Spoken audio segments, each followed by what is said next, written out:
What up, cappers, gamblers, punters, hustlers, low baggers? Happy Wednesday, September 16th to all of you. Thank you for watching Betting with the Bag right here on odds.com, Odds HQ. A wild night of sports action. The Clippers collapse was unbelievable to watch. Just crazy. Crazy to watch. We cashed with the Islanders plus 160, but a rough day in baseball. Lost with the Nuggets team total under. Wow, I'm still shocked. It's like seeing a car crash. Like, I just can't believe what I saw, and it's just playing over and over in my head. Baseball was rough. We did cash a plus line on the Diamondbacks first five, but hopefully our special guest Nolly Knows will help us turn around baseball. We were looking good there until Saturday. Now we've fallen off. We got Nilo in the house ready to get to work. Daniel talking about the Heat Celtics series. I should have went with my heavy lean on the over. I mean, it didn't even need overtime to get there. It is what it is. We have a day off of NHL and NBA, so we're focusing solely on baseball today. There's cash action bet, says Rockies money line, grab it. I'm still hesitant to take the Rockies full game.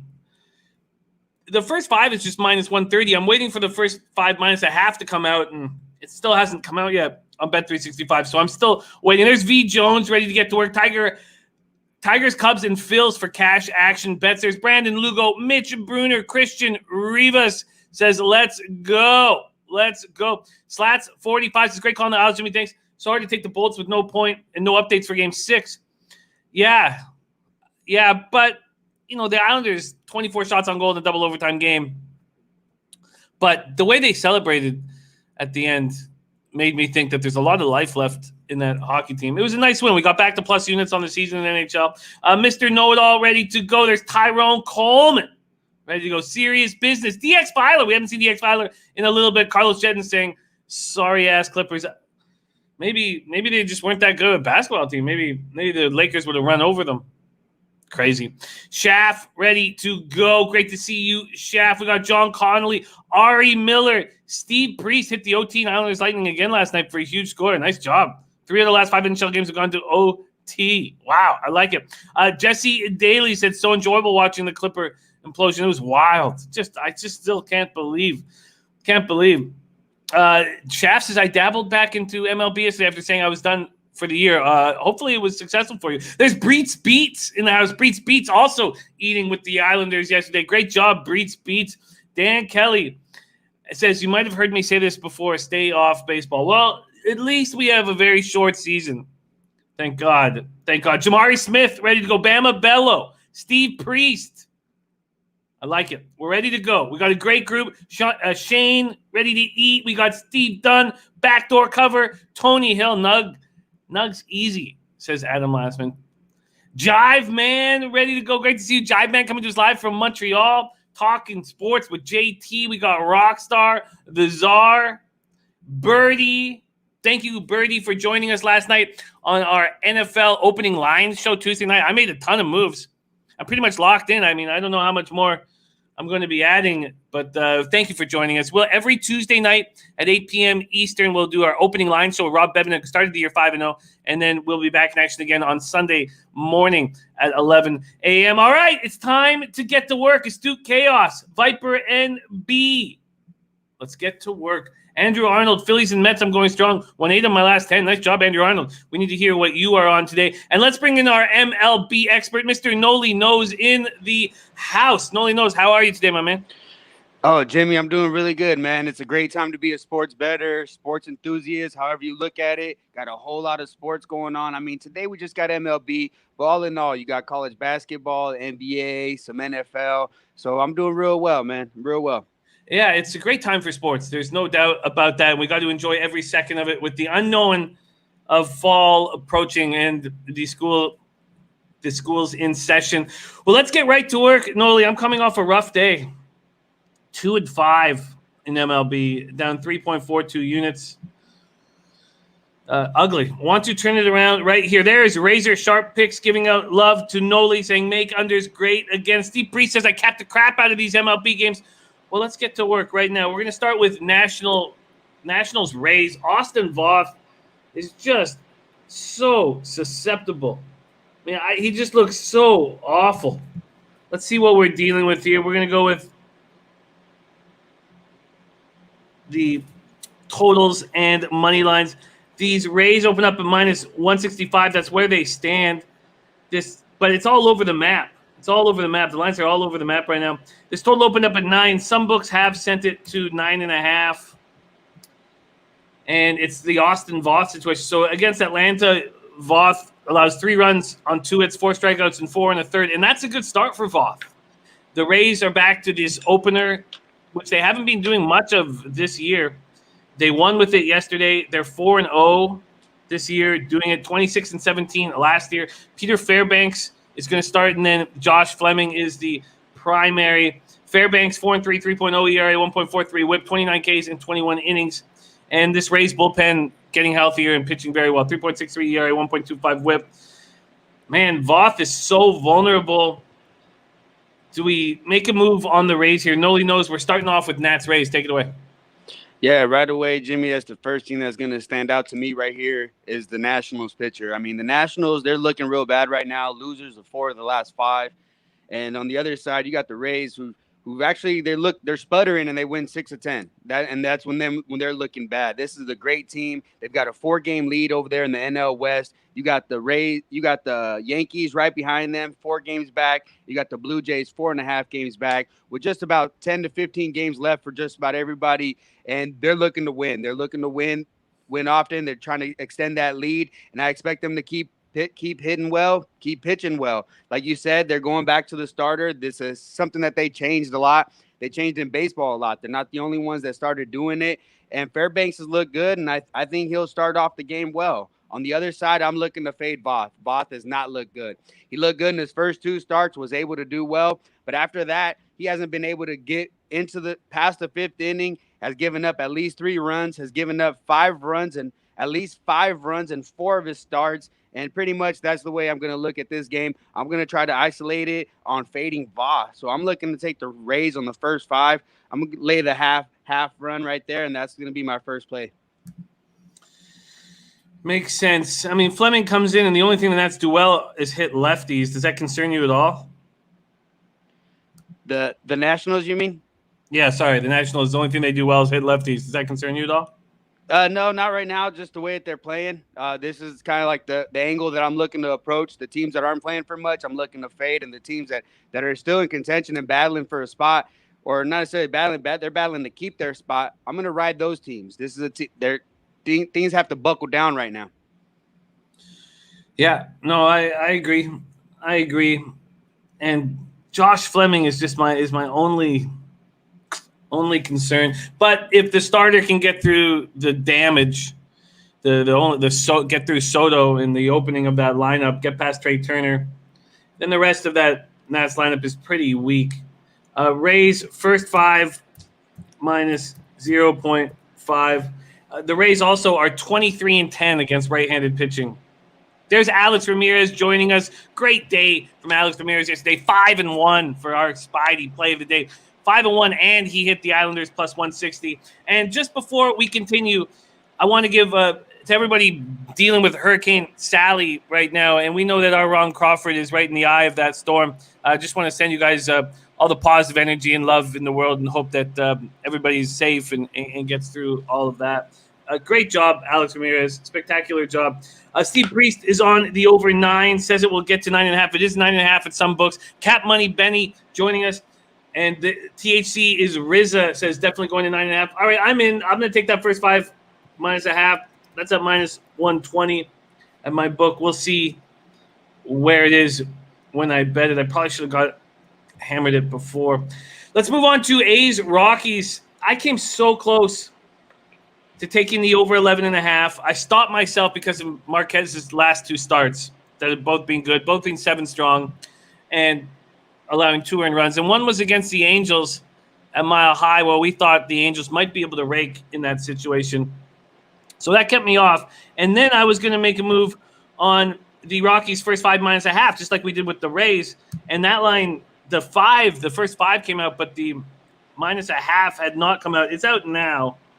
Oh, it's not out now. So it's still waiting on the first 5 minus a half. Let's talk about it. 75 Fahrenheit clear, 5 miles per hour in the A's, 30-19, dealing with some injury problems that we talked about yesterday. Chapman done for the season. Piscotty's injury doesn't look to be as bad as they expected it or thought it was going to be. He's just going to be day-to-day. Fiers is the pitcher that is susceptible here. 5-2, but 5.06 ERA, 1.42 WHIP, 30 Ks, 15 walks, 8 home runs allowed in those 48 innings. And then that Rockies bullpen also so weak. 6.82 ERA, 1.61 WHIP. You compare that to this great A's bullpen, 2.18 ERA, 1.07 WHIP. Rockies don't hit righties hard. That gave me a little bit of pause for the over 11.5. That did open at 12. A's versus righties, 229, 733 OPS. And the Rockies have lost 9 of 14. They did win 3-1 yesterday. And Marquez has great numbers against these A's. He beat them on the road July 29th. 4 hits, struck out 8 in 6 innings. He's 2-0. 2-0 against them. And the A's in fire starts, though, are 7-2. They deliver a lot of offense for him. And he has pitched better of late. He looked awful in the beginning of the year. And in his last few starts, he's 4-1. Last 5 starts, 4-1, 3.81 ERA, and 2 home runs allowed. Nolly, A's, Rockies. Yeah, A's Rockies. Interesting for me to look at this game, and the same thing that I keep on saying is that these line makers don't adjust. I see Fiers, like you said, his overall numbers don't look too appealing, but like you said, over his last five starts, looking a lot better, and going against the Colorado team who doesn't look good. Like you said, losers are 9 of the last 14, 5 of the last 7, and in those 7 games, averaging 3.4 runs per game. The inability to hit has been the big reason that they haven't been able to continue to have success. They had a lot of success early, and they expected to contend in the NL West. And right now, they're looking like they're heading in the wrong direction, and in critical times as well. They're still in playoff contention. They can still make a wild card, and it doesn't look like they're even trying. Their bats are dead cold, and I expect, honestly, for that trend to continue here. I don't expect the offensive explosion going against Fiers. Fiers is still a solid starter in the MLB, and he's looked good recently. And on the other side, you got Marquez, who, like you said, had 2 good starts. His last 2 starts coming against the Dodgers and the Angels, which he was able to go 7 innings and only 2 earned runs in both of those. 10 strikeouts and 4 Ks, 4 walks over those 2 games. And I like the way he's been looking. I trust Marquez here in this spot, especially when they're giving me 6.5. They don't want to adjust. They don't want to do anything. They don't want to adjust the line. I think they should start going down to 5.5, and they haven't been wanting to do it all year long, and they're paying the price day in and day out. And I'm going to look to expose that again. I'm going first 5 under 6.5. First 5 under 6.5. We cashed on this yesterday so easily. I'm hesitant to go back to the well. I know Fiers has looked good, but talk about the difference between pitching at the Coliseum and pitching a mile high. Yeah. So you're not going to take Marquez first 5? No, the reason is I'm not trusting Colorado bats. That's the main thing here. So cold bats, and I'm going to trust Fiers here. I'm going to trust Fiers to do enough. They don't have to be perfect with a 6. No, I hear you. I'm not going to trust Fiers. I'm not going to trust Fiers, and I'm not going to take this full game over 11.5. Steve Priest says wind 4 miles in helps that under. I've got 5 miles in, but that's not too much. Cash Action Bets made a big boy bet on the Rockies, $1,500, $500 on the Cubs. I'm going to pull the trigger on Rockies first 5 minus a half, and I think that Fiers is susceptible enough. And I really like that. Those are 2 mean lineups that Marquez just faced. That line, also the first 5 minus half, is not out yet. All right, let's talk Dodgers, Padres. Big win for the Dodgers yesterday. Came so close to pulling the trigger on them and did not. And I'm angry, upset that I didn't. I was going to at least take first 5 because of the bullpen issues that the Dodgers have had of late. Still, and ended up doing nothing. Let's get over here very quickly. Okay. Let's see what we are dealing with here. May Morahan. Morahan is an opener for the Padres. This was going to be Paddock, but they're going to hold Paddock back now because tomorrow is an off day for these Padres. You can get minus 1 between minus 120 and minus 125 for the Dodgers right now, and this total is sitting at 9. Dustin May 1-1, 2.81 ERA, 1.13 WHIP. Not getting the strikeouts that we expected him to be able to get in the show. Just 28 and 41 2/3, 10 walks, 6 home runs allowed. Weather is going to help keep the ball in the park. 10 miles per hour in, but it's hot in San Diego. 83 Fahrenheit. Not usually that warm. I don't remember if we've seen an 80 game in the 80s all season in San Diego. Dodgers first lefties 237, 716, but it's just an opener, so we can't get bullish on the fact that the Dodgers don't hit lefties. Padres first righties 269, 842 OPS. As I said, this Dodgers bullpen looking more susceptible. Padres bullpen looking strong. And after Tuesday's 3-1 win over the Padres, San Diego's now 2.5 games back. 2.5 games back. Both of May's decisions and both of May's wins have come against the Padres. August 4th and 10th went 6 innings in both of those outings, gave up 4 runs, 8 hits, and 3 walks. He's been good against them. Dodgers are 6-3 in games started by May. Take it away. Nolly Knows, Dodgers, Padres.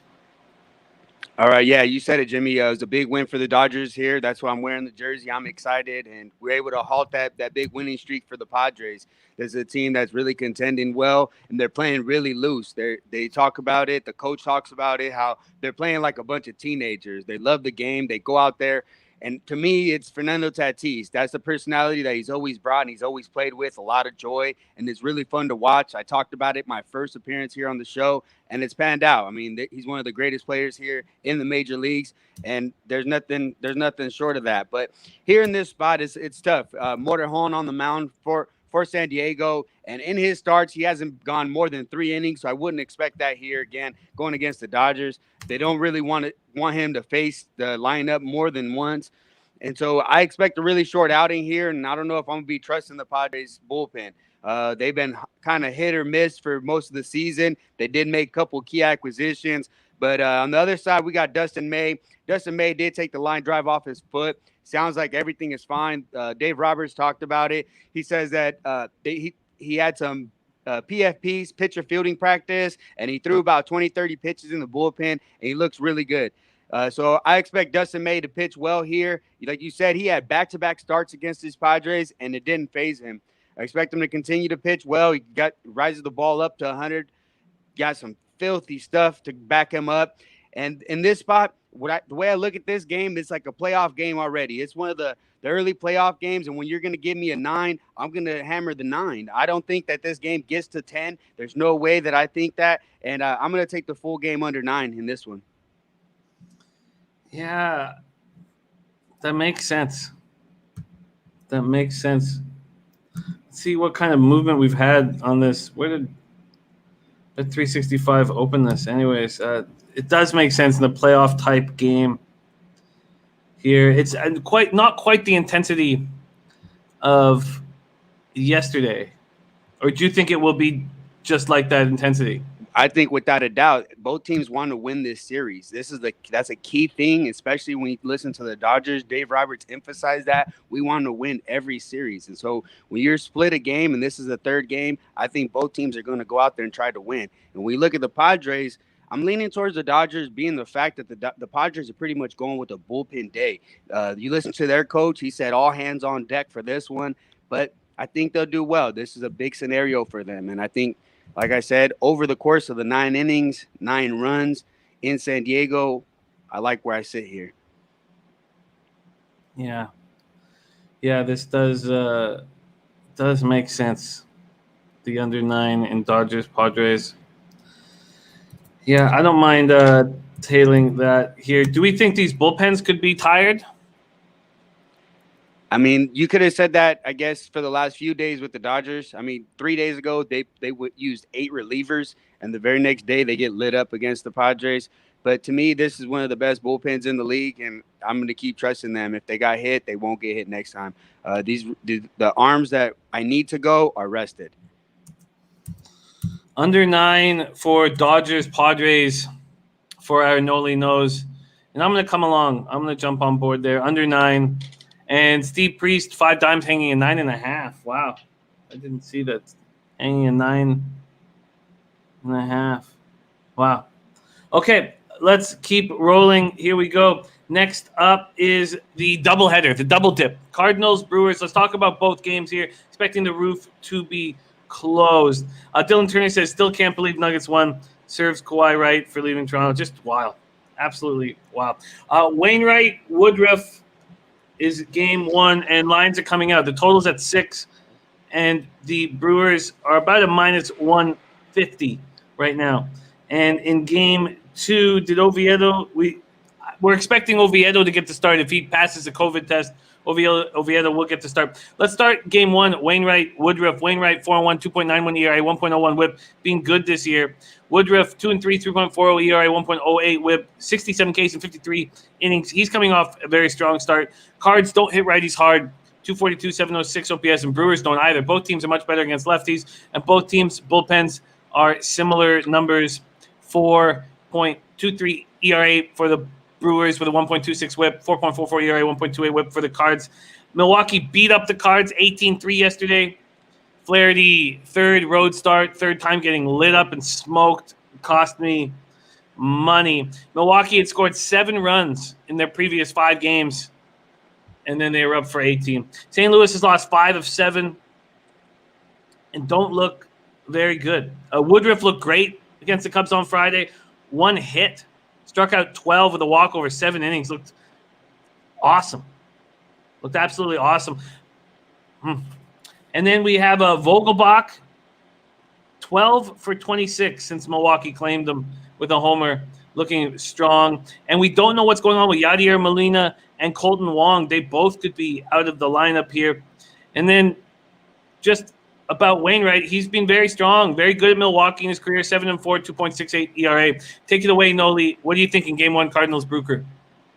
Yeah, the one thing I didn't like about that is that they put this in a doubleheader, but I'm really interested in these 2 pitchers. Adam Wainwright seemed to have a little bit of resurgence here in 2020, especially the type of year that he had in 2019, showing signs of what he can be. Maybe the rest helped him out a little bit, and you've seen his success here. And he's had some success specifically against the Brewers, but specifically in Miller Park. Since 2014, he's got a 2.02 ERA in Miller Park versus these Brewers, and I expect his success to continue. They're going to have to cool down those bats that got hot for one day. Before that day, you could look at Christian Yelich. He was like 1 of 15 before that, and he goes off for a home run and 3 hits. I don't expect them to keep on crushing the ball, especially when some of those late innings was against guys that really don't pitch.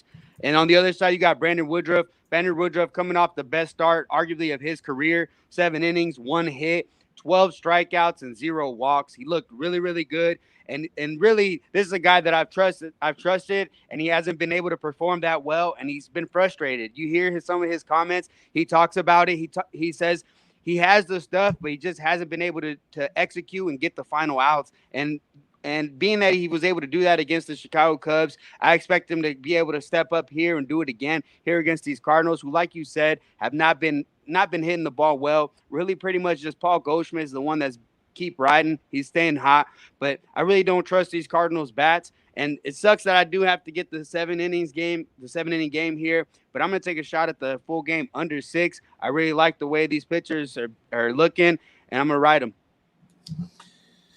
Andrew Arnold saying that there will not be Yadi Molina with that hand injury. He won't be in the lineup today. Chris Smith said everybody was on St. Louis yesterday. That blew up in our face. I don't have a line in my book, but you're gonna move on this under 6.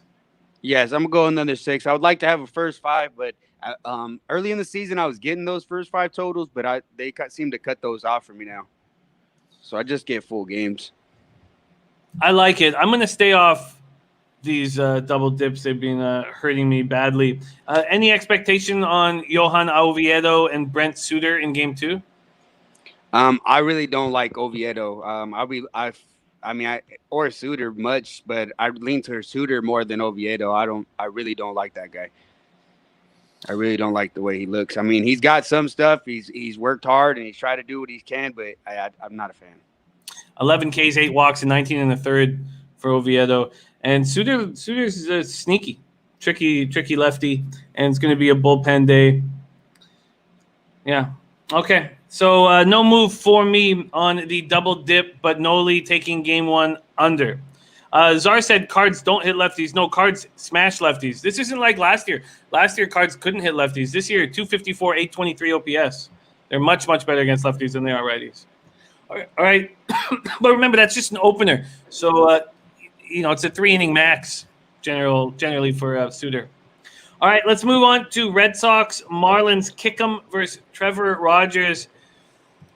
Two very different pitchers here. They're both lefties, and they both have bad numbers to start the year. But Trevor Rogers, a lot is expected of this first-round draft pick, where Kickham not as much. Rogers, 13th overall selection in 2017, looked very good in that first start, 4 scoreless against Jacob deGrom. In his second start, he struck out 10 batters. And then last start, 9 hits, 8 earned runs in 3+ innings. And Mel Stottlemyre Jr., the Marlins pitching coach, said he was tipping his pitches. And that makes it very tricky to figure out what to do with Trevor Rogers. Going up against Kickham, 31-year-old, not legitimately a rookie, because he did have a handful of starts in 2013, but new to the show. Hasn't pitched since September 10th, and he struck out 8 batters against the Rays. He looked very good in that. He looked very good. Interesting cap here. Let's see what we're talking about market-wise for this Boston Red Sox. Miami Marlins opening up at -135. That's mean a 15-cent move towards them. They're now -150, and this total is at 9. What do you think here? 2 lefties going up against each other. Red Sox hit them hard, 277, 795 OPS. Marlins have okay numbers against lefties, 257, 739 OPS. Take it away, Nolly. Honestly, this game is a game that seemed real tricky to me, especially when you look at the guy in Kickham.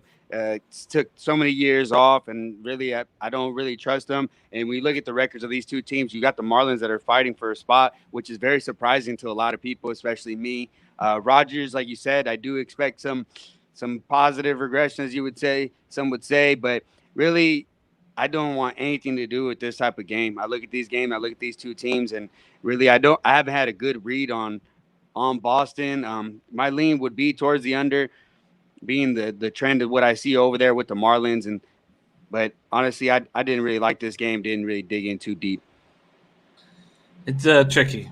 There's no doubt about it. And I don't know what to make of Trevor Rogers with the whole tipping pitches situation. Kobe Valentine says 91% of bets on Miami, it's dog or pass. We got Joe Free, Johnny K, Kobe Valentine, Shane Schwader, CT Bays, THC is Rizza, all joining us in the chat. Thank you, guys. Let's keep rolling. We move on to Pirates, Reds, Brubaker versus Castillo. Castillo is starting to look like the pitcher we expected him to look like at the beginning of the year, coming off a great, complete game. 2-hitter in a 3-1 win at St. Louis, struck out 6, said he was attacking the batters. Consecutive wins now for Castillo, who didn't get a win in his first 7 starts. So he's looking very strong. Against Pittsburgh in his career, 3-3 with a 3.00 ERA in 9 career starts. And the Pirates have no power, nothing against righties. 209, 602 OPS. Going up against JT Brubaker. Brubaker went up against the White Sox last out, gave up 7 runs, 7 hits, and 5 in the third, 5 Ks, 2 walks. And the Reds going for the very important 4-game sweep here. Let's see what we are dealing with. Castillo opening up at -220, now -235. His total opened up at 8.5 and is now down to 8. 78 Fahrenheit, partly cloudy, 3 miles per hour sideways. These Bucks 5-19 on the road. Reds just 11-11 at home. Pirates, Reds, you making a move here, Nolly? This is a very interesting game, especially when you look at their totals and the success rate that they have with the unders, and that's both of these teams. The Reds have some great pitching and an inability to produce runs. That's something that you've seen time in and time out. They're dead last in batting average. They're about 26 in runs per game. And you also got the Pittsburgh Pirates, who are dead last in runs per game. So initially, when I look at this, I want to take the under. But my only concern here is Brubaker. Brubaker, they haven't really thrown him out a lot, and when he has gone around the lineup and they've seen him the third time, he has been getting hit, and that's my one concern here when I look at him. On the other side, Luis Castillo, like you said, he seemed to have found it. He finally goes out there and has a good start. I backed him on that day, and I was really pleased with what I saw, and especially with the strikeouts. And that's one key focus that I'm looking at. When they're, like you said, they're going for that 4-game sweep here, and the biggest difference is the big thing that they've been striking out these Pittsburgh Pirates. That's an angle that I might be looking at here, is going to be the Luis Castillo strikeout prop. I haven't got a number yet, but that's an angle that I'm really interested in, and maybe a full game under. That, like I said, these are two teams that are very profitable to the under, but as of right now, I have not made a move. Yeah, and this total has gone from 8.5 to 8 at some books.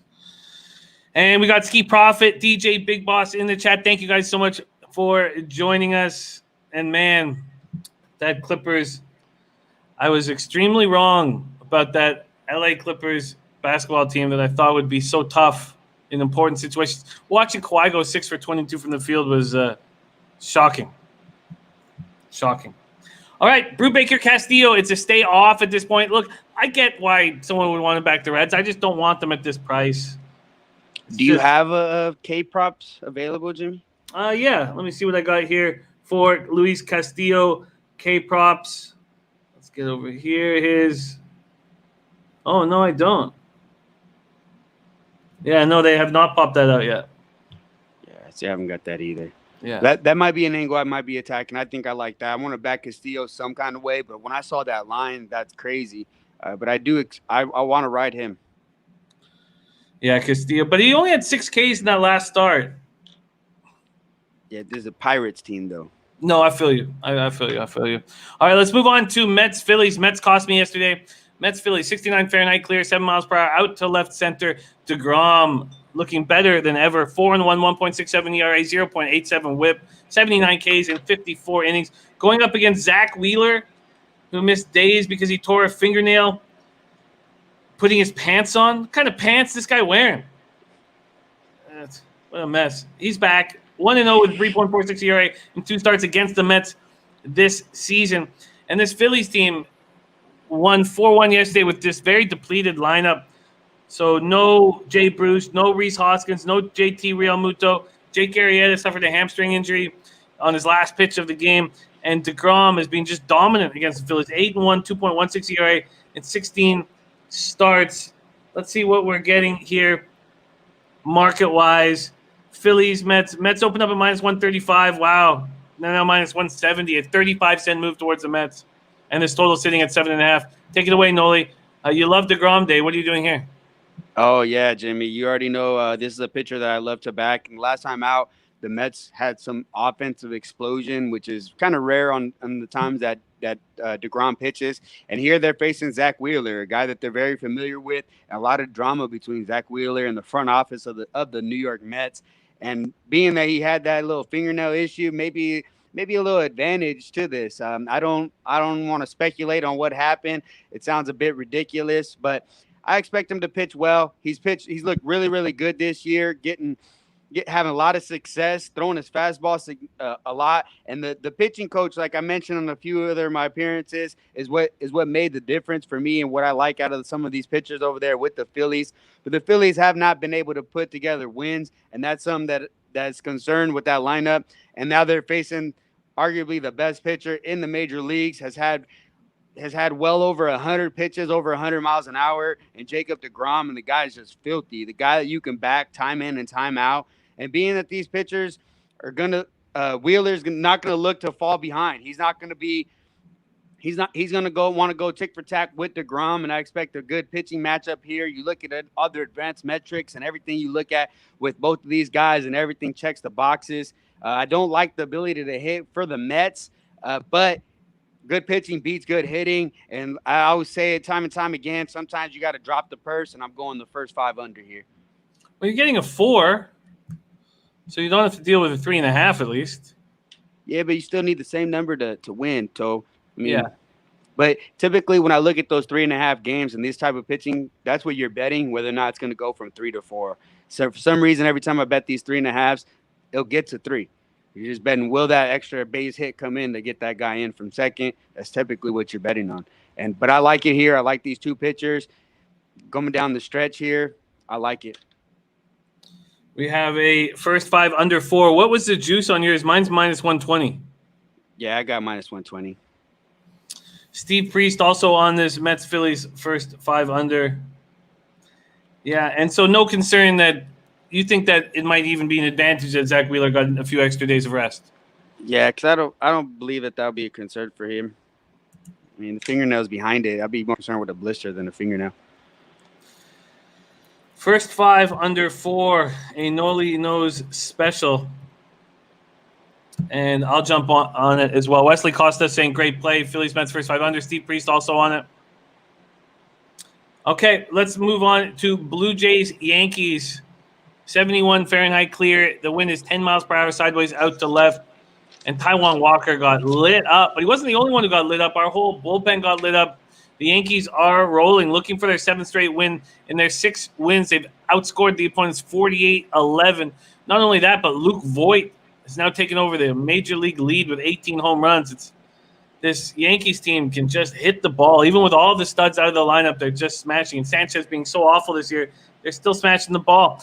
Cole got back in action in his last start. It was something that we expected. He looked very good.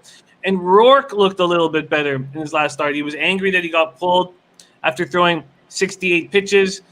You know, he called himself, he said he's a diesel engine. You know, he gets stronger the longer he goes. And Rourke's yet to pitch more than 5 innings. We don't want him out there. I mean, he looks so susceptible, but that was the first real sign of confidence from Rourke this year. Maybe he can finish the season strong for these Jays. Cole and the Yankees opened up at minus 260. That's where they stand right now. This total opened up at 8.5 and it's gone up to 9. Nolly Knows, Jays, Yankees.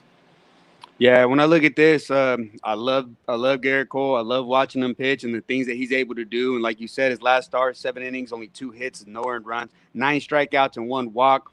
And coming off before that against Baltimore, the same exact team, he given up a few runs, but most of them unearned. And a guy that I really like, but this is going to be tough here when you're getting such much juice on the Yankees, because on Tanner Rourke's side, this is a guy that I simply don't trust. Even when he's been able to get outs, to me, he's been really lucky. I've watched a lot of his starts, and to me, I don't like anything. He falls behind on a lot of batters. His K to walk ratio is really down this year.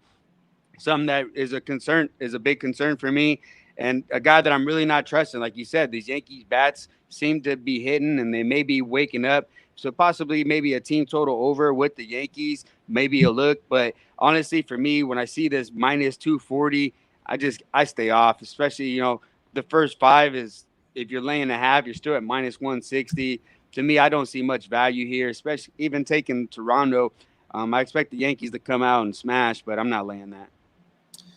Yeah, and I don't like backing expecting offense from a team after they put up a 20 run or a giant run game. Let's just see what that team total is.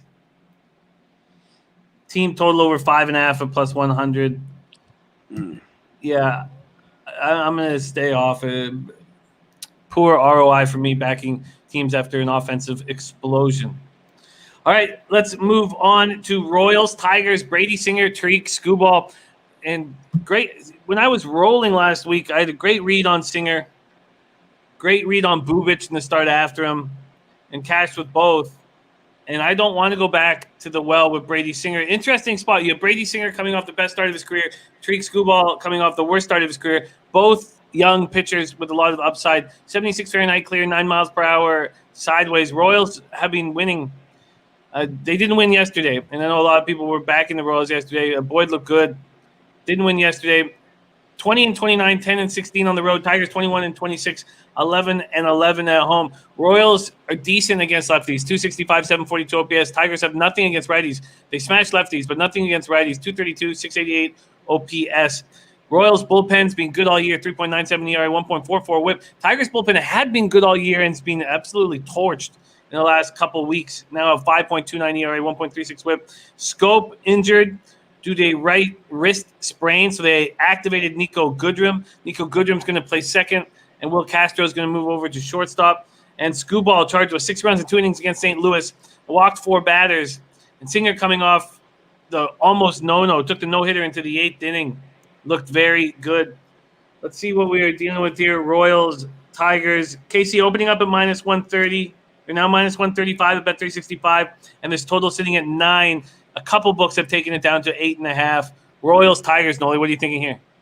To me, right away, I'm leaning towards the under when you look at the inability of these two teams to hit. But there's one thing that I'm really concerned right here is with Scooble, the way he's looked. Early in the season, I thought he maybe have some key opportunities to back him, but really haven't liked what I saw out of him. But on the other side for Singer, I do like what I've seen. Like you said, coming off a great start for him, and I expect his numbers to show what he's actually able to do, which is better than what he's shown so far. Like you said, a lot of people on Kansas City yesterday, but I think to me today's the day to back the Kansas City Royals here, being that the Tigers have, like you said, you mentioned it, they haven't been able to hit the right-handed pitchers. I'm sorry, and really just the production of runs and their bullpen kind of coming back down to earth. Where the Royals actually their bullpens look really good. To me, I'm going to try to chase the Kansas City Royals here to bounce back against Detroit here, and I think I like this like a 1-unit play. Yeah, I don't want to back Brady after that spectacular start, although I like him, and we were waiting for that to happen. I mean, this guy's dominated at every level he's played in his whole life.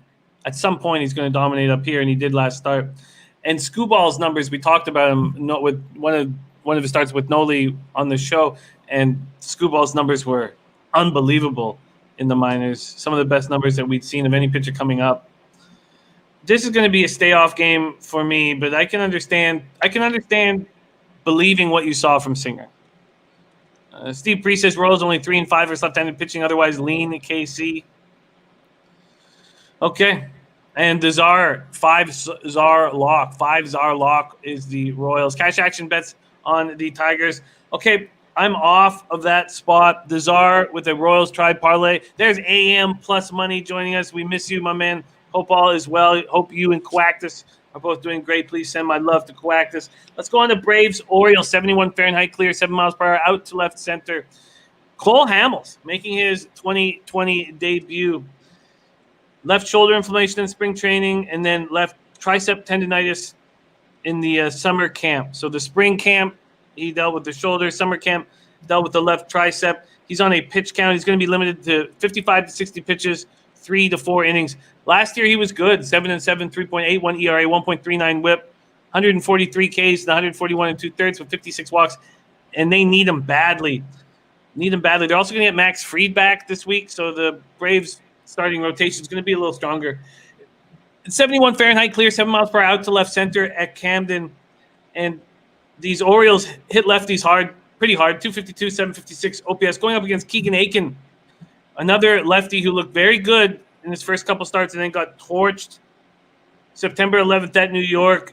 2/3 of an inning, 4 runs, 3 hits, 1 walk against the Yankees, lifted after throwing just 39 pitches. Orioles. Braves open up at minus 170. They're now minus 175. This total opened up at 9.5 and is now at 10. Are you making a move on Braves Orioles? This is a game that I do not want a part of. These two teams that have been able to produce a lot of runs, especially when you look at the Atlanta Braves, who lead the major leagues in runs per game. And now here you're going to got Cole Hamels, veteran, who, like you said, did pitch well last year, but there's cause for concern. The fact that he's coming out just his first start of the season. What are we going to expect? Maybe go 2-3 innings at most. So not really a game that I'm really too focused on. But I will say a lot of these guys out of the Braves bullpen have looked extremely well. They've got 3-4 guys with the ERA under 1. So, I mean, to me, that'd be an advantage to the Atlanta Braves, but not for a 175, especially when you're getting Cole Hamels just for a couple innings. To me here, yeah, I'm going to stay off, but the fact that I see the line going up with the total makes sense. I see some runs here. Braves Orioles, yeah, we have no idea what Hamels or Aiken is going to deliver. This is a stay away game for me. Wesley Costas put it at best in the chat, says too much unknown with Hamels. I'm staying away. All right, Danny Naduni wanting to talk Rangers, Astros. We are going to get there soon. Stu Boo, Jenny Tools, thank you guys for joining us. Let's move on to Twins, White Sox. Odorizzi back. Just 10 innings pitched this year and 3 home runs allowed, 8.10 ERA, 1.60 WHIP. Lucas Giolito, 3.43 ERA, 1.03 WHIP, 82 Ks and 16 1/3. Has looked good. White Sox, 270, 776 OPS versus righties. Twins, 247, 786 OPS versus righties. Both Bullpen's strong. Chicago beat Minnesota 3-1 on Monday, then 6-2 on Tuesday. So now lead the Twinkies by 3 games. They've won 22 of their last 27. They've won 14 of their last 15 at Guaranteed Rate Field. They look so strong. Now, the only possible weak spot is the Twins get to Giolito. 12 career starts against the Twins, 4-6, 5.21 ERA. 0-1 with a 9.35 ERA in 2 starts this season. Odorizzi hasn't pitched since the chest contusion, August 21st. He threw 80 pitches over 5 innings at a simulated game at Twins' alternate training site. He's not faced the White Sox this season. He has good career numbers against them. And Miguel Sano and Eddie Rosario returned to the lineup on Tuesday. They went 0-7, but still a big help to that lineup. Twinkies, White Sox, Nolly, another playoff-type baseball game. Giolito and White Sox opened up at -145 and now -150, and this total sitting at 8.5. Take it away, my man. Yeah, right away, like you said, Jimmy, another playoff atmosphere game, and they've been pretty fun to watch. Here we got Jake Odorizzi on the mound for the Minnesota Twins, and you look at his numbers here in 2020, they do not look good, but I think that's a poor representation of who he actually is. If you look, he's had 3 starts, all 3 starts against one team. That's very difficult to do when you continuously see the same team. They start figuring you out. But this is a guy that I think is much better than what his numbers would indicate, especially when you look in 2019 here against these Chicago White Sox. He pitched 4 games against them, goes 2-2 with a 2.86 ERA, 32 strikeouts in just 21 innings pitched. Against the right-handed batters, he only gave up 194 batting average last year, and that's something that you see with these White Sox. They're predominantly right-handed, especially with their big bats, and Tim Anderson, Jose Abreu, and the new guy Luis Robert. So this is a start that I expect Odorizzi to pitch well because of the playoff atmosphere. The stage is not too big for him. On the other side, Lucas Giolito, like you said, in his first start, he got lit up against his Minnesota Twins, but so did on the other side, so did Jose Barrios. And his next start against these Minnesota Twins, he went 5 innings pitched, just 2 earned runs, 8 strikeouts, and 1 walk. I expect Lucas Giolito to pitch well. I expect him to do well here, and similar to my angle here with the Dodgers and the Padres, instead of focusing on the first 5, I'm going to be looking on the full game under here. Full game under 8.5. I don't know if I trust Odorizzi enough. You do. Yeah, I do, and especially when you got the Minnesota Twins, who are the most profitable team to the under this year. God, Odorizzi I just can't get around it. What is I have so 8 miles per hour out to right center. A lot of guys liking the under. I'm not going to make a move on it. I'm not going to trust Odorizzi. But he pitches well in the big games. You have no love for White Sox to take care of business here? That would definitely be a lean for me, but I'm going to be focusing more on the total. But yeah, I think the White Sox have a better. Well, they've been performing better, but the lineups are built very similarly. I'm going to stay off of it, but I don't dislike the White Sox on this streak right now, getting to Odorizzi. Shane Schwader says, I like the White Sox hot bats, good bullpen. Odorizzi coming back against a hot White Sox team. I'm on Sox all day. Gregory Simmons on Sox -1.5.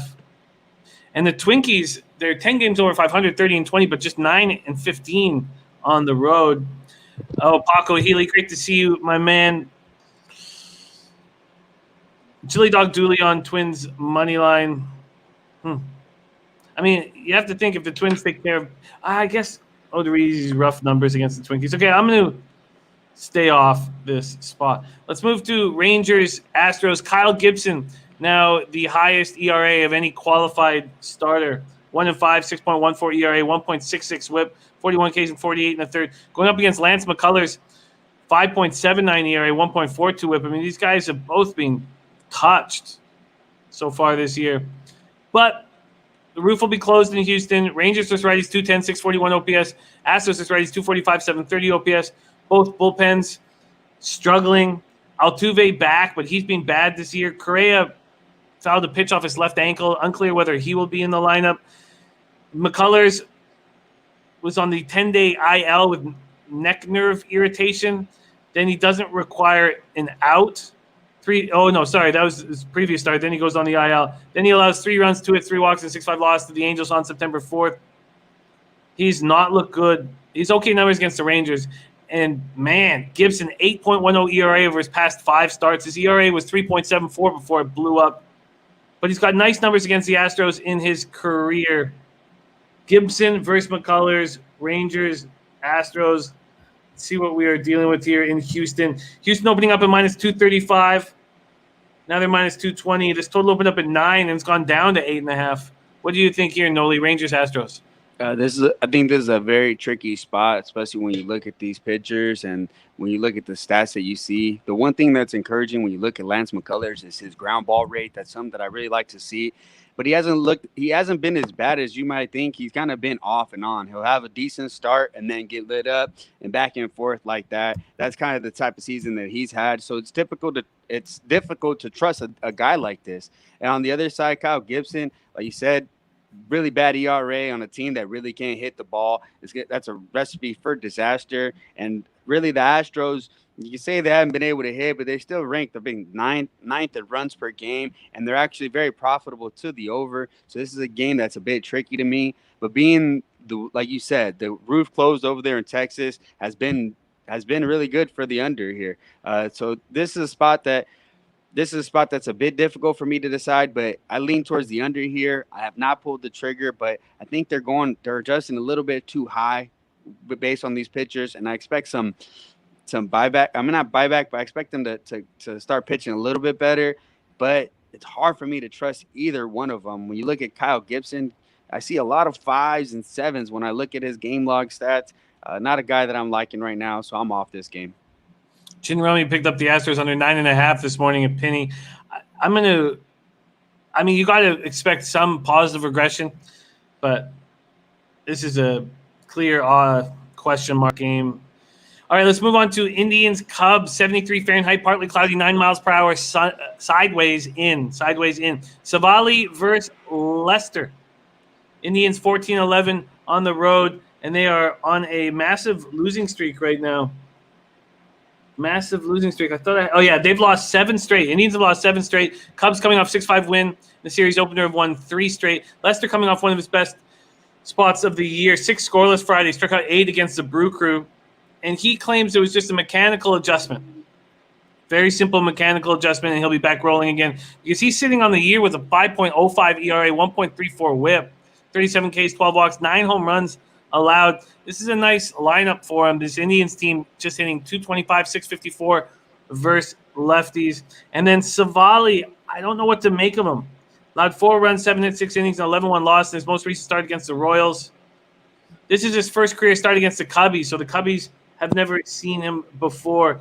Indians, Cubs. Indians open up at minus 125. There's been a 10-cent move towards the Cubs, and this total sitting at 8.5. Take it away, Nolly. Indians, Cubs. Like you said, the Indians have not been able to win, and the big reason that they haven't been able to produce runs, even some of the runs that they produced here against Yu Darvish yesterday, were off errors. Team, basically, I'm really not trusting their bats, and here they got Aaron Savali, who looked really good to start the year, and as of late, he's got touched up a little bit, but it's still a guy that I like a lot. He's got really good numbers. Got a good spin rate on his fastball, on his curveball, good exit velocity, hard hit rate, and I think he's poised for a decent start here against the Cubs. But on the other side, the big question mark is John Lester. When are we going to be able to trust John Lester in and out, pitch, start in and start out? I don't know. That's the big question mark here. But if he's anytime he's going to have a good start, it's going to be here against these Cleveland Indians who haven't been able to pitch well. To me here, I got a total just now. Sometimes you get totals really late here with Chicago, probably because of the win situation always. But I was leaning towards the first 5 under here. I expect Lester to do well against these Cleveland Indian bats because they're so dead, and I expect Savali to have a good start here. But I didn't have it. I still don't have a first 5, so I didn't make a move. I think that I'm going to trust Lester in turning things around here. The first 5 I have is 4.5. It's slightly juiced to the under. That's at Bet 365 under 4.5 at -115. I think this is a spot where I trust Lester and not Savali. You're getting +100 on the Cubs' first 5. I think I'm getting a real nice price because of Lester's overall numbers. Czar saying the Tribe is a lock. Czar says, why are the Tribe favored?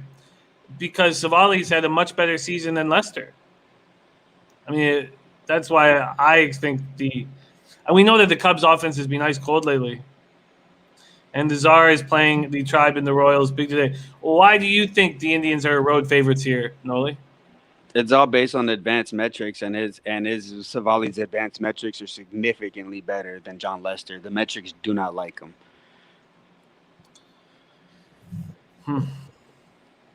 So you look at hard hit weight, WOBA, everything. You look at John Lester. I'm not sure what his percentile is, but they're down there. Yeah, he's slugging percentage. He's in the 12th percentile. WOBA is the 22nd.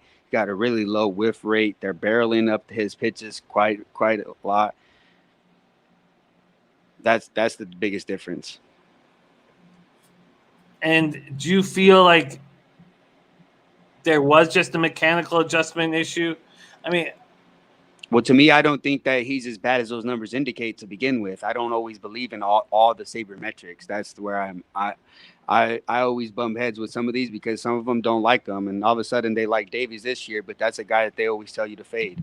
And so I don't always believe in it, and I think Lester is better than those numbers would indicate, and he's had more success than those numbers indicate. Typically, this year he's got lit up a couple of times, but I think here he's going to have a good start against this Cleveland Indians lineup. But you don't want to side; you just want the total. Yeah, I just want a total here, because I mean, if I'm gonna back a side, the Cubs have much better lineup. They've been able to produce, but I don't trust their bullpen. And the Cleveland Indians typically early in the season, their bullpen was lights out. But I've been involved with a significant amount of games here down the stretch, and their bullpen has gotten completely lit up.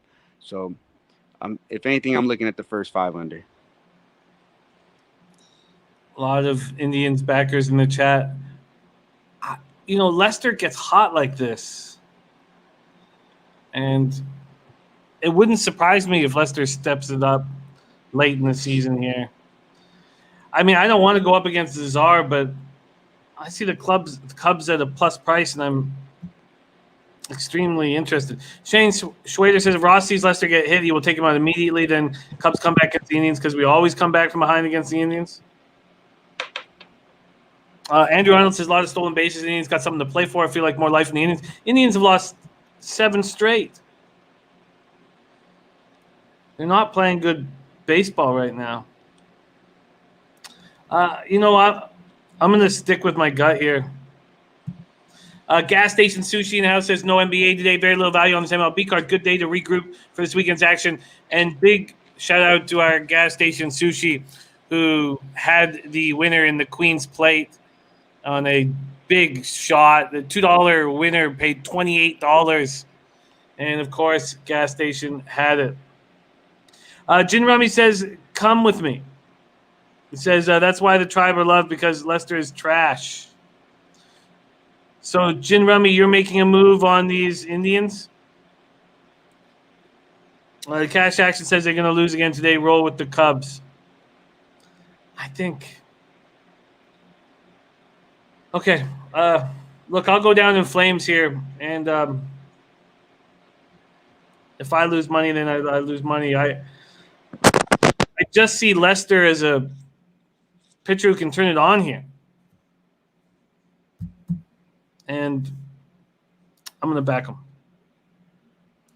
Cat Money Benny says, need someone in the chat to give out those NFL picks. Yeah, we can talk NFL briefly at the end of the show, and I can tell you guys what I'm on. All right, I'm taking the Chicago Cubs, and I'm going to double up here. I'm not going to make a 2-unit bet, but I would like to have them first 5 in full game. Oh, you're on the Cubs but only at plus 110. All right, I'm doubling up on the Cubs. Okay, I'm doubling up on the Cubs first 5 full game. Don't like going up against the Czar.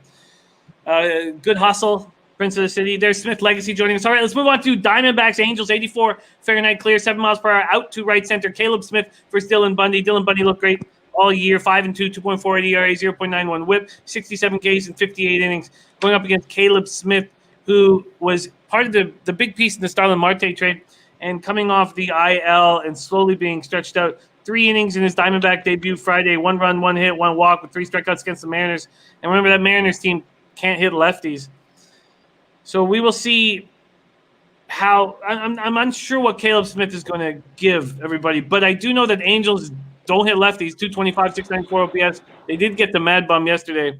Maybe that's just because Mad Bum is weak. Not that the Angels are hitting lefties stronger. Diamondbacks don't hit righties. Let's see what we are dealing with here. Angels open up minus 185. They're now at minus 192. And this total sitting at 9. Nolly Knows. Diamondbacks, Angels. Yeah, it's a tricky spot here because of Caleb Smith. Caleb Smith, the guy that looked really good last year, had one of the best seasons of his career. And now he goes over there to the Diamondbacks, who seems to be replacing Robbie Ray. Very similar to Robbie Ray. 2 guys, but just in different positions in their career. You got Robbie Ray on the tail end, and Smith still trying to make a name for himself. The one thing here, I don't expect him to go very deep. He's only gone 3 innings in his first 2 starts, and something similar that I expect here against these Angels. And like you said, Dylan Bundy, somewhat of a surprise, but somewhat not, because like I mentioned on previous starts, they gave up a lot, so they know something. And the big thing was his the way he mixed up his pitches, going a lot more breaking balls, and it's been very successful for him. Like you said, 5-2, 2.48 ERA. You got 67 strikeouts to just 13 walks. This is a guy that looks to be taking over his career and looking a lot better. The only thing that I'm not too sure of is the Angels and the bullpen. There's a team that can produce a lot of runs and giving up a lot of late inning leads with their bullpen. So a team that I don't like to trust. And these are 2 teams that are really in the gutter of the West. 2 teams that are really bad. And I mean, I would like to take an under here, but I hate taking unders with 2 bad teams. And this is just going to be a stay away game for me. Yeah, the Angels can't be trusted. Shane Schwader says, think about the Giants got rid of Lincecum right before he became trash. Now it's the same thing with Madison Bumgarner. Giants know when aces are done. All righty. No move for me on Diamondbacks, Angels. Let's move on to Giants, Mariners. Giants at Mariners, but it is in San Francisco. They have moved it because of the poor quality of air in the Puget Sound right now because of the wildfires in Washington and Oregon. Drew Smyly, and he's a guy I've always cheered for ever since he hurt himself pitching for USA. I mean, when he did that, he was a young stud pitcher, and he's never seemed to be able to come back from that injury. He's looked okay, though, this year. 12 1/3, 19 strikeouts, 5 walks, very small sample size. In San Francisco at Oracle, 67 Fahrenheit clear, 10 miles per hour, out to straightaway center. Mariners don't hit lefties. We have Newsom pitching for the Mariners, 3.24 ERA, 0.96 in a very small sample size. But Giants hit righties pretty hard, 265, 758 OPS. Both teams are fresh. To take Smyly, you have to take a minus 130 line. It opened at minus 140, so a 10-cent move towards the Mariners. This total sitting at 9. Mariners, Giants, Nolly Knows. What do you think here? This is a tough spot again here for me. These are 2 teams that have been a bit erratic from when I bet them. I haven't been able to have a good read on them. San Francisco Giants, like you said, Drew Smyly, he's done pretty good this year, but now going against the Seattle Mariners team, who's been playing a lot better than I expected and hitting the ball pretty well. But Drew Smyly, not a guy that I really trust. His numbers indicate might be getting hit hard really soon. That's more so what I expect. I don't believe he's a 2.92 ERA type of guy. And on the other side, you got LJ Newsom, which a guy that he hasn't been able to go deeper than 5 innings, but hasn't given up more than 1 run in any of his starts. This is a tough call for me, but if anything, I'm leaning towards the Mariners here. This is a team that's been able to hit the ball a lot more recently, and and I like the pitching matchup. I think favors them, but I'm going to stay off this game. Yeah, there's too many question marks with Smiley, and Newsom. This will be a stay off spot as well for me. Well, that is our entire MLB card. Your entire MLB card right here. Please, Nolly Knows, could you review your look at today's card? Yeah, definitely, Jimmy. We start off with the top. You got the Nationals and Rays. I'm fading Voth here. Got Rays first 5 minus a half. Then we're gonna go to Colorado. Got the A's and the Rockies first 5 under 6.5. Then we also got the Cardinals and the Brewers doubleheader there, full game under 6. Twins White Sox got the playoff matchup here, full game under 8.5. And then the other playoff matchup in the Dodgers San Diego, full game under 9. And then you got the DeGrom Day. You got first 5 under 5 on the Mets and Phillies. And then last one would be the Kansas City Royals on the full game money line. There you have it. There's Nolly Knows' MLB action. I'm on the Rays first 5 minus a half at minus 120. I'm thinking of maybe doubling up here. I guess you know what, I won't because after Fairbanks, they throw up Fleming. I'll just leave it on the first 5 minus a half. First 5 minus a half. Okay. Guru Sports Bets, great to see you. It's been too long, my man. Okay. Rays first 5 minus a half. Rockies first 5 minus a half.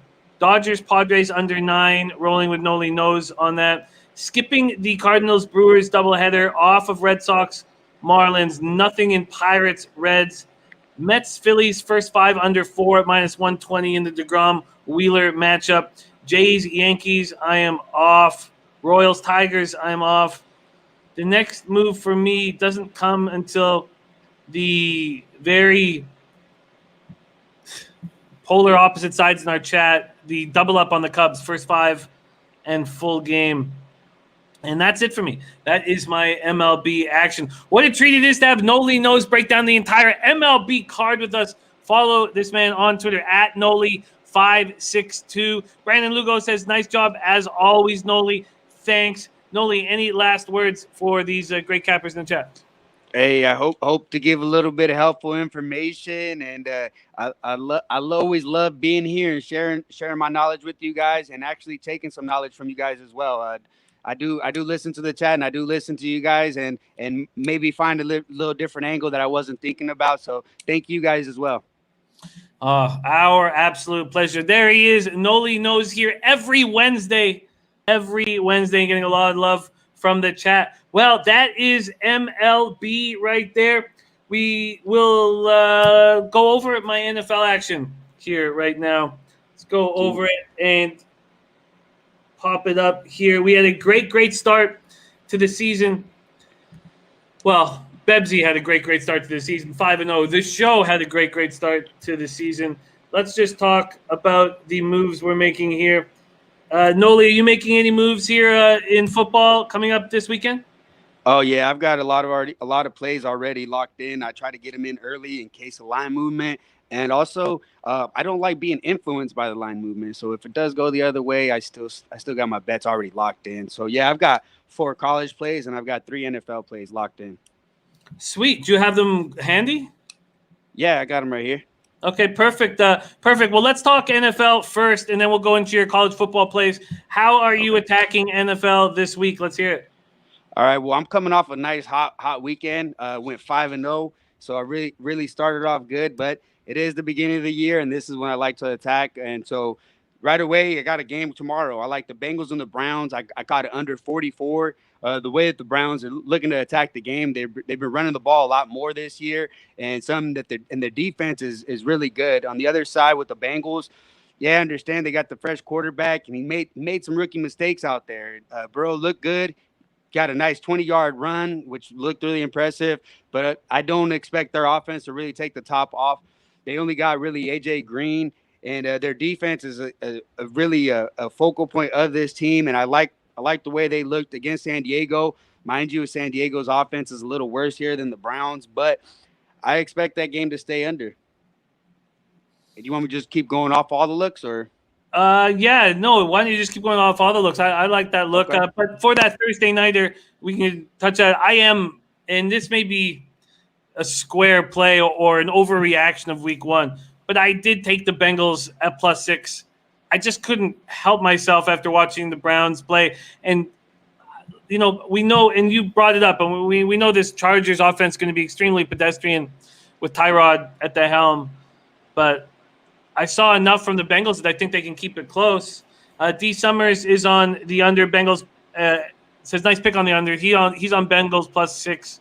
I couldn't help myself. I had to back the Bengals in this spot. Okay, so that's Thursday night action. Nolly on the under 44. It's moved to 43.5, and I'm on the +6 for the Bengals. What's next? The other game here is going to be the Buffalo Bills and the Miami Dolphins. I've caught under 42, and Bills, they looked really good against the Jets, but they were able to run all over the Jets, and I don't expect them to do that against the Dolphins. The Dolphins looked decent against the New England Patriots. I understand it was a divisional game. They always play them tough, but I like the way they looked enough on the defensive end, and I really do not trust their offense. I thought they looked pretty bad on the offensive end, and I expect Patrick to keep throwing picks. That's what he does. He tries to fling it a little bit too much to me, and the Bills defense looked really good in game one. And so I like the under 42 there. An under 42 in the Bills game. What's next? And the last one here is going to be the Chiefs and the Chargers. I got under 48, and we talked about it like you just talked about a little bit with the San Diego Chargers. I like the way that their defense is looking, and on the offensive side, they're going to look to run the ball a lot, and Tyrod Taylor is a guy that runs a lot of clock. They don't get to the line fast. They run a lot of clock in between plays. And this is a game that I really like under the 48. I understand the Chiefs. They are a team that can put up points, but here in a divisional game and the way that they match up, San Diego knows that they're not going to be able to outscore the other side. So the only way is to keep it close and keep it a low-scoring game. And so this is the game I also took the under 48.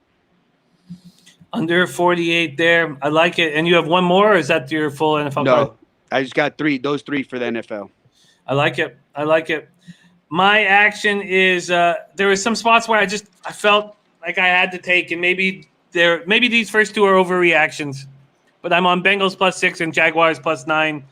-115.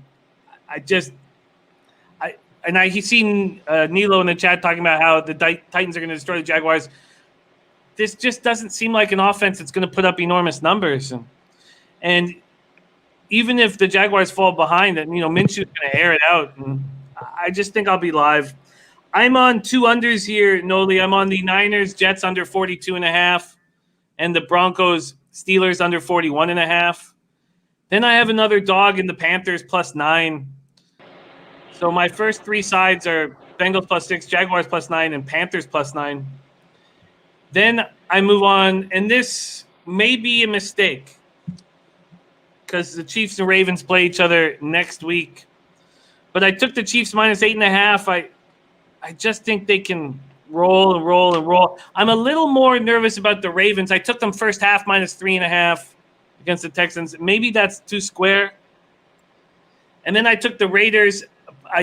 During the show it was +6. When I went to bed, it was +5.5, which is a key number that I missed. But I'm on Raiders +5.5. That's my NFL action. With our guy Bebsy, I'll pop up his action right now, and I'll give you the lines. Now, these were the lines available at 8 p.m. Eastern. And I'll note the books that they were available. And we line shopped for him at the Licensed American Books to give him the very best line. Bengals +6.5 at -120. That was available at Bet Rivers.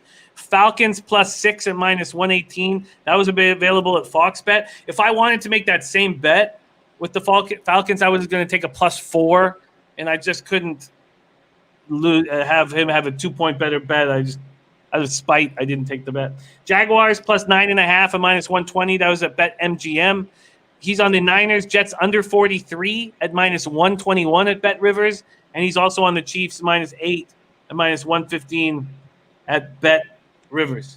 Bet Rivers. Alrighty, that is our NFL action. We'll continue talking about it throughout the week. What are your looks on this NCAA football card, Noli? All right, yeah, right away. Let me see, pull it up here. All right, the very first pick I have is Georgia State team total under 20 and a half. They're going to face a Louisiana Lafayette team who got a surprise win for some, beating Iowa State last week. But to me, the one thing that was not a surprise was their defense. That's their focal point of this team, and I like the way that they look facing a Georgia State team who Georgia State has a lot of uncertainty. They lost their quarterback last year. It was a senior. Now they had a lot of freshmen coming in, and it was kind of weird. The freshman gets diagnosed with a heart condition, and then ends up saying that it was a misdiagnosis, and now he's coming back. But he's not going to be the starter. They're going with another guy. He's a third-year guy who was behind Ellington last year, who was their starter last year, and a lot of question marks here with Georgia State and the team that I feel was really, really behind, facing a really good team in Louisiana Lafayette in their defense. And the second pick is I got Appalachian State -3.5 going against Marshall. This is an Appalachian State team that I'm really high on. I rode them really hard last year. They got a lot of returners, and I believe we're getting a 3.5 because the way that they were able to keep the game close last week against Charlotte. But mind you, there were 3 turnovers. One of those was on the 1-yard line, a fumble. And so I expect them to produce a lot more points here against Marshall. It won't be a complete blowout, but I like that 3.5 a lot. Then the other one I got is Troy and Middle Tennessee State under 65.5. I don't expect Middle Tennessee to really produce very many points. Middle Tennessee, ever since they lost their quarterback, which is the coach's son, a few years back, they've been in complete disarray. And Troy, if you look at their numbers last year, they gave up a lot of points through the air, and that's a big change that they're going to have this year. They got a big DB coming back, and they got a big pass rush with a transfer who sat out all of last year, a guy from Nigeria who's going to do big things for their front seven, and I expect them to shut down this Middle Tennessee team. I lean to Troy on that one as well. And on the last one I have is Charlotte team total under 17. They go on the road to face North Carolina, who looked really, really good against Syracuse, completely shut them down. This is a Charlotte team that did produce 20 points last week, but again, they face Appalachian State with 3 turnovers. If you notice, most of my picks are going to be in the Sun Belt. That's kind of where I focus on the most. I like it. Sun Belt action from our Nolly Knows. College football, NFL, and MLB covered today. We're going to put a bow on this show, but it is an absolute treat to be rolling with our Nolly Knows, who you can see every Wednesday right here on Betting with the Bag. We have no show without you guys in the chat. Thank you for all the energy, enthusiasm, insights, and humor that you bring to the show every day. Steve Priest, Paco Healy, Gas Station Sushi, Coy Moore, Spenny Penny Bombs, A. Hilly, Mitch Bruner, Rude Jude, Birdie, Gin Rummy, Coy Moore, Viper NB, Tony Mang, The Czar. What a great, great group. Chili Dog Dooley, Dutch Boy Fresh, Von Polo. Von Polo has the Chiefs-Ravens teaser that he feels good about. Smith Legacy, G Sauce, Dizzy Rothstein, Stu Boo. Thank you guys so much. Let's have a big Wednesday and get rolling, man. Let's get we need bullets in the chamber for the weekend. Let's take it here. Slat says, thanks, boy. Shortest show in a while. Yeah, man. It's not too bad today. Nolly, thank you for your hard work, my friend. Hey, thanks a lot, Jimmy. It's always a pleasure to be here. Can you leche us out of here? Oh, man. Yes, definitely. Of course. Let's get that money today, fellas. Leche. A los bookmakers.